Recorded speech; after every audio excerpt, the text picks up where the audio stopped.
Olá pessoal, aqui é o professor Ricardo Zaia. Nós vamos dar continuidade aqui à nossa saga de psicrometria. Então, segue aí, verifique o vídeo, vê se você gostou, dê um like, compartilha com os amigos, ok? Muito obrigado, fiquem com Deus. Olá pessoal, aqui é o professor Ricardo Zaia.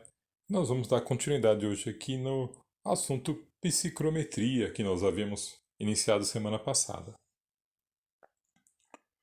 Para fazer essa apresentação, tratar do assunto psicrometria, eu utilizei esses materiais, que é o Handbook da Carrier, o livro do Dosat, que é o Princípios de Refrigeração, o livro do W.P. Jones, que é Engenharia de Ar-Condicionado, e utilizei também o livro do Pita, que é um livro em espanhol, e o do professor Remy, ok?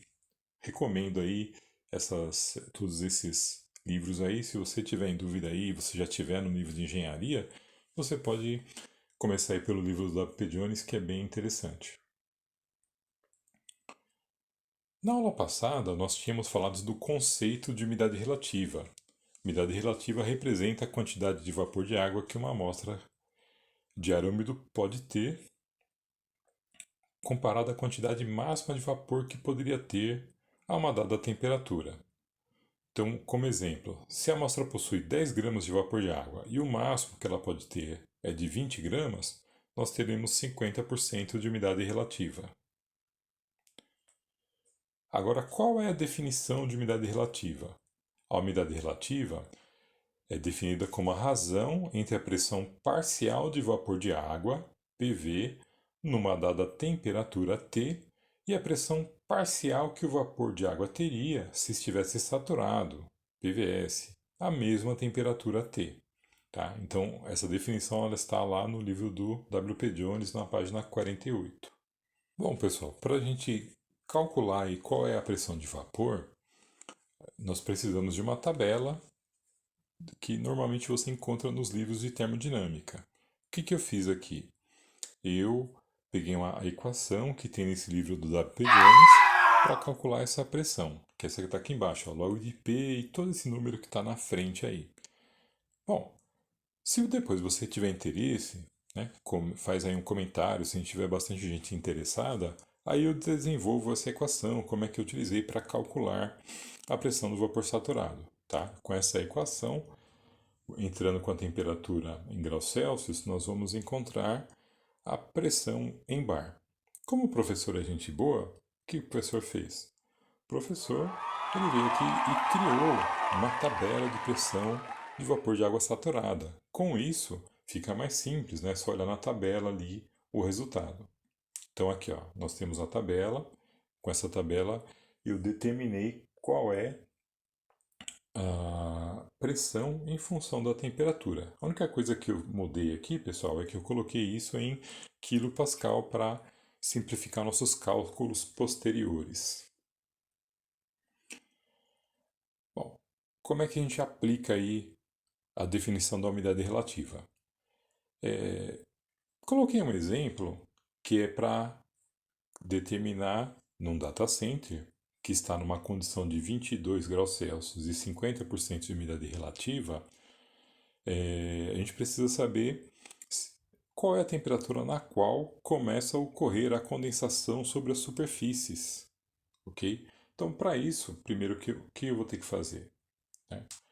Primeira coisa que eu preciso saber é qual é a pressão máxima que o vapor de água tem na temperatura de 22 graus Celsius. Para isso, nós vamos usar a tabela, ok? Então, aqui na tabela, o que eu fiz? Ó, tá vendo? Eu destaquei aqui o valor de 22 graus Celsius e a temperatura correspondente, que é 2,6426 kPa. Com esses valores, né, então já determinei que o PVS a 22 graus é 2,6426 kPa. E aí, o que eu vou fazer agora? Vou encontrar a pressão parcial. Qual é a pressão que o vapor tem nessa condição de 50%? Para isso, eu vou utilizar aqui a equação umidade relativa igual pressão do vapor sobre pressão do vapor saturado vezes 100. Como eu já determinei qual é o PVS e tem a umidade relativa, a incógnita se torna aí a pressão do vapor. E aí, para fazer isso, eu tenho que isolar o PV. Para isolar o PV, ó, eu já tenho o resultado aqui, ó, PV vai ser igual PVS vezes o R dividido por 100.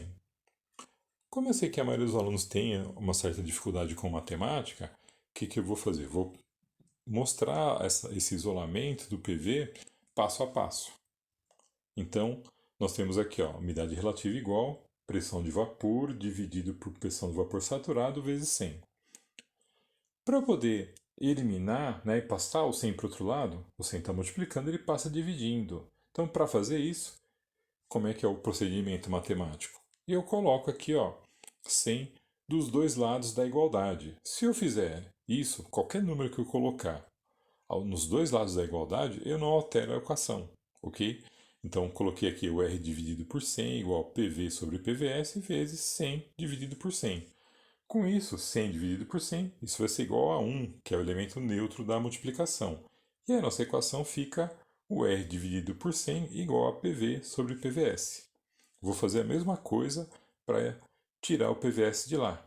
Então, o que eu fiz aqui? Ó? Coloquei PVS multiplicando, porque PVS dividido por PVS é igual a 1. E do outro lado, coloquei PVS aqui do lado esquerdo, né? Então com isso eu não alterei o resultado da equação. Fazendo aí a simplificação, a nossa equação fica PVS vezes o R dividido por 100 igual a PV. E aqui, ó, escrevendo da forma que nós estamos habituados, com a incógnita na esquerda. Então, PV igual PVS vezes umidade relativa dividido por 100. Com isso, a gente volta na resolução do problema. Nós já determinamos a pressão do vapor saturado a 22 graus lá na tabela, que é 2,6426. Depois, nós vamos aplicar aqui, ó, essa equação para determinar qual é a pressão do vapor saturado. Então, o que nós temos aqui? Ó? O PV ele é igual a 2,6426 vezes 50 dividido por 100. Bom, 50 dividido por 100 é igual a meio. Então, meio vezes 2,6426 é igual a 1,3213. E aí, o que eu vou fazer? Vou voltar lá na tabela e eu vou encontrar qual é a temperatura correspondente a essa pressão. Então, voltando na tabela, ó, eu aqui destaquei, ó, essa pressão de 1,32 alguma coisinha, ela está ali entre 11 e 11,5. Tá? Eu poderia interpolar e achar exatamente qual é o valor. Mas aqui, para simplificar, o que eu vou definir aqui? Ó? Nós achamos a pressão do vapor saturado, 2,6426. Utilizamos aí o valor de 50% para achar a pressão de vapor, que é 1,3213, que está entre 11 e 11,5 graus Celsius. Então, essa temperatura é a temperatura do ponto de orvalho. Então, com certeza, o que eu posso afirmar aqui? Que vai haver condensação do vapor de água, ele está no estado gasoso, ele encontra uma superfície que estiver abaixo de 11 graus, ele vai se condensar. Tá? Isso para mim não é legal, porque lá no data center eu tenho as placas de computador, eu tenho os storages, eu tenho os HDs. Então, se eu tiver condensação sobre essas superfícies, vai dar algum problema, ele vai queimar algum componente. Então, o que a gente faz? A gente vai observar se eu tiver alguma superfície que está abaixo dessa temperatura, eu vou de alguma forma tentar fazer com que ela fique numa temperatura mais alta para que não haja condensação sobre ela. Ok? Essa é a ideia aqui do conceito de umidade relativa. Para isso que ela serve para determinar essa temperatura do ponto de orvalho. Então, pessoal, se você gostou, dá um like, compartilha com seus amigos e continua conosco aqui no canal. Na semana que vem eu vou lançar outros vídeos, então nós vamos tratar um pouco aí da relação entre a pressão do vapor e a pressão do ar seco. Isso, a soma dos dois vai dar ali a pressão atmosférica. Vamos aplicar aí a lei de Dalton e com isso a gente consegue, entendendo essa lei, né, eu entendo essa relação entre as pressões de vapor e a pressão do ar seco. E na sequência nós vamos calcular ali a umidade absoluta. Essa umidade absoluta ela vai ser ali a quantidade em gramas de vapor para cada quilo de ar seco, ok? Então, pessoal, muito obrigado. Fiquem com Deus e nós nos encontramos aí logo mais.